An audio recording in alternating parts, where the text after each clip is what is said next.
Muito bem, estamos aqui com o servidor da retaguarda em Node. Nós vamos ver aqui como é que foi implementada essa questão do módulo Premium, né, que tem a ver com a sincronização dos dados que estão no cliente para o servidor.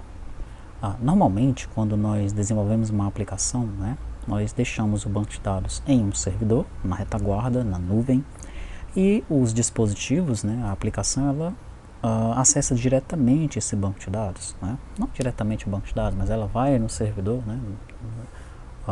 No servidor REST ou SOAP, ou seja lá como é que o servidor foi implementado, e esse servidor acessa o banco de dados que está na nuvem, né? Normalmente a aplicação cliente não tem um banco de dados local. No caso do PDV, nós já começamos com o banco de dados local, tá? Isso traz uma certa segurança para o cliente, né? Se a rede cair, ele continua trabalhando, tá certo? E em alguns casos isso aí é uma demanda legal, ou seja, o governo daquele estado exige que a aplicação tenha um banco de dados local, tá? Então, por conta disso, nós temos que sincronizar esses dados locais, né, entre os dispositivos para que o cliente ele consiga trabalhar com mais do que um dispositivo, tá? Existem várias formas de fazer isso. Você já deve ter assistido o vídeo do Flutter, né? Se não assistiu, você tem que assistir esse vídeo primeiro, antes de vir para este aqui, tá? Aí nós explicamos então que, no nosso caso, né, nós temos um dispositivo principal, onde o usuário ele vai utilizar para realizar os cadastros, tá? Daí essas tabelas principais elas sobem para o servidor e elas atualizam um banco de dados espelhado que está no servidor. Não é o banco de dados ainda da retaguarda, aquele banco grandão lá, o Fênix, né? É um banco espelhado, ele é igualzinho o banco que está no cliente, tá?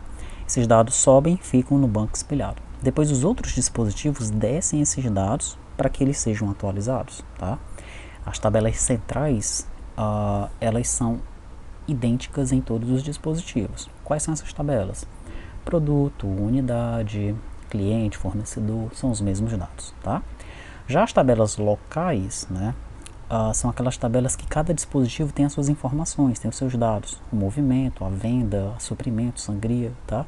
Essas tabelas elas sobem para o servidor quando um movimento é encerrado, tá? Daí elas ficam armazenadas no banco de dados espelhado, tá? Só que o banco de dados espelhado ele marca de qual dispositivo é aquele registro, tá? Então nós vamos ver como é que isso foi implementado aqui no lado do Node, tá bom? Bom, então eu tenho aqui um sincroniza controller. E nesse controle eu tenho três métodos, tá? Eu tenho o método sincronizar servidor, que é um post. Eu recebo o banco de dados SQLite aqui, ó. Tá? Então nós mandamos o banco SQLite para o servidor. No armazenar movimento, eu também recebo o banco de dados SQLite aqui. Mas além do banco SQLite eu recebo o CNPJ, o ID do movimento e o ID do dispositivo, tá? E finalmente eu tenho o sincronizar cliente, esse aqui é um GET, é através dele que eu mando os dados do banco de dados da retaguarda do banco espelhado para os demais dispositivos, tá? Beleza. Como é que então que isso foi implementado aqui no Node? Deixa eu mostrar cada um dos métodos aqui no meu service. Então aqui no meu sincroniza service eu tenho uma lista de tabela central, né? São as tabelas que são iguais em todos os dispositivos, os dados são os mesmos. Eu tenho uma lista de tabela central delete, são as mesmas, é a mesma lista aqui de cima, mas em outra ordem, tá? Essa aqui é a ordem que eu uso para excluir os dados, e essa ordem que eu uso para inserir os dados, por conta das chaves, né? Então a ordem é diferente, para excluir e para inserir, tá? Mas por que você tem uma ordem para deletar, para excluir? Porque no meu caso aqui, na minha lógica, eu excluo os registros e depois eu insiro de novo, tá? Eu não vou atrás de primeiro consultar para ver se o registro já está lá, ou então tentar atualizar, né? Nós até começamos assim, no Java inclusive, eu fiz com update, mas depois eu atualizei, tá? Até porque se o registro for excluído no cliente, então como é que eu vou saber se ele, como é que eu vou excluir ele no servidor? Eu teria que primeiro consultar o cara, se ele nem subiu na relação, ele não subiu no banco de dados, né? Já que ele foi excluído, tá? Então a forma mais fácil de fazer é essa daqui, tá? Se o registro foi excluído lá no cliente, como é que a gente vai fazer para excluir no servidor? Eu tiro todo mundo e depois eu coloco de novo, tá bom? A não ser que no cliente você tenha uma marcação, como nós fizemos na tabela do produto. Você não exclua ninguém, só marque ele como excluído. Aí fica mais fácil você fazer inserts e updates, tá?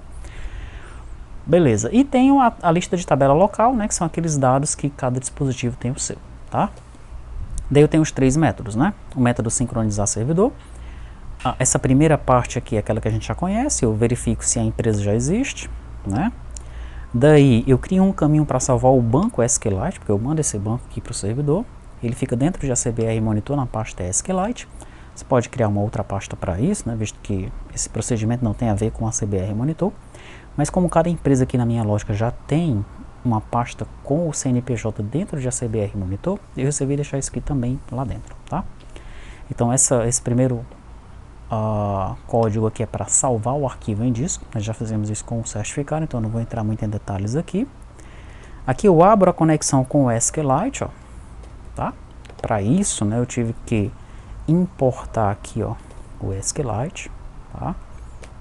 Eu também estou importando uma MySQL aqui, porque eu não estou utilizando o ORM para essa minha tarefa de sincronização, tá bom?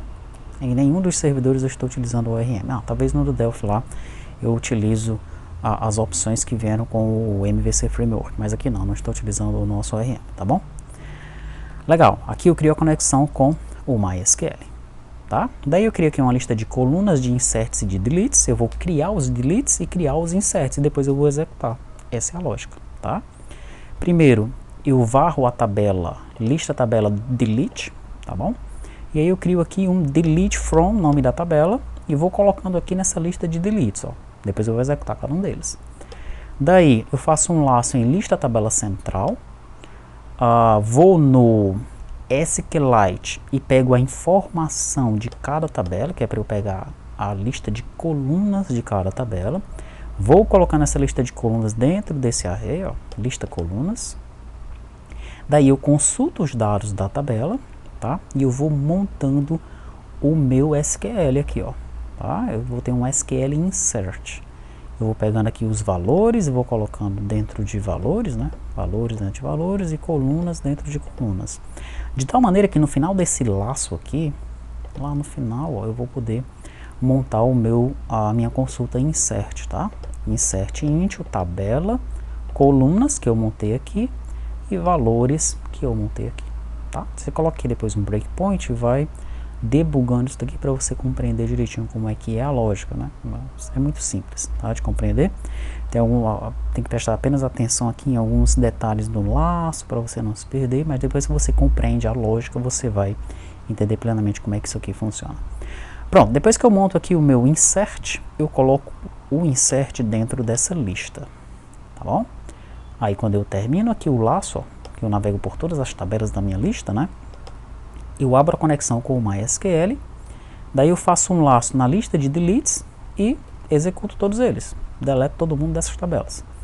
Depois eu faço um laço na lista de inserts e insiro todo mundo, tá? Então, deleto todo mundo, insiro todo mundo, tranquilo? No meu armazenar movimento é quase a mesma coisa, tá? Quais são as diferenças? Primeiro, aqui eu estou navegando pela lista de tabela local, são outras tabelas, não é? Segundo, eu vou deletar os registros daquele dispositivo, não é de todos os dispositivos, tá? Essas tabelas locais, elas armazenam dados de todos os dispositivos. As tabelas centrais, apenas os dados do dispositivo que cadastra, tá certo? E finalmente, depois que eu montar o meu insert, essa parte do código é igual. Inclusive isso daqui, né,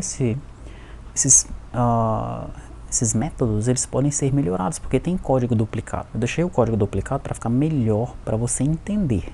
Depois que você entender, você pode criar outros métodos aqui dentro, levar algum método para dentro da biblioteca, tá? E melhorar este código. Tá, o meu insert aqui, ó, depois que eu monto o insert, tá? Lá no finalzinho dele eu vou ter que colocar outros dois campos, que é o ID do dispositivo e o ID gerado no dispositivo, tá bom? Porque como eu estou armazenando dados de todos os dispositivos, eu preciso saber de onde é que ele está vindo, né? Então eu estou armazenando dados de movimento. Eu tenho o movimento do dispositivo A e movimento do dispositivo B. No dispositivo A eu vou ter o movimento 1 e no B eu também vou ter o movimento 1. Então por isso que eu preciso desses dois campos, né? O ID que foi gerado lá Ah, foi o ID1. E qual foi o dispositivo? O A. E o ID1 do dispositivo B é outro registro aqui pra gente, tá? Daí no final, eu faço o laço na lista de deletes, deleto todo mundo, e o laço na lista de inserts, insiro todo mundo, tá bom? Finalmente, eu tenho o sincronizar cliente. Este aqui eu acesso o banco de dados MySQL, que é o banco de dados espelhado na retaguarda, me conecto com ele, crio uma lista de retorno, tá? Essa lista de retorno ela vai retornar uma lista de objetos sincroniza. Lembra lá no Flutter, na aula que você viu lá? Tem uma lista de objetos sincroniza que chega lá no Flutter, na aplicação cliente, né? Onde ela tem o nome da tabela e tem os registros aqui que estão descendo para essa tabela, tá? No formato JSON. Então aqui, ó, eu consulto a tabela, cada uma das tabelas, né? No caso aqui a tabela central. Depois que eu consulto a tabela, eu pego este retorno aqui, ó, tá? Daí o que é que eu faço, ó? Eu passo esse retorno para JSON, aliás, para string do JSON, depois eu faço o passe para JSON aqui, só que nesse passe para JSON eu tenho uma função que é chamada depois, que é a função toCamelCase. Por quê? Porque a minha tabela aqui ela vai vir com as colunas todas em caixa alta e com os underlines, né? Então esse toCamelCase aqui embaixo, ó, ele vai passar o nome das colunas para CamelCase, que é como eu quero no formato JSON, tá? Depois que ele me retornar isso daqui no formato JSON, que é o que está acontecendo aqui, ó, aí eu passo para string de novo, tá bom? E aí eu armazeno aqui nos registros, porque registros é uma string, tanto aqui quanto lá no Flutter, tá? E coloco o objeto sincroniza dentro da lista de retorno. Pronto, isso aí vai descer para mim e eu vou conseguir atualizar lá o meu cliente. E é isso, simples assim, tá? Se você ficou com alguma dúvida em relação a isso aqui, por favor, abra um ticket de suporte lá no Trello, que nós estaremos a posto lá para te ajudar.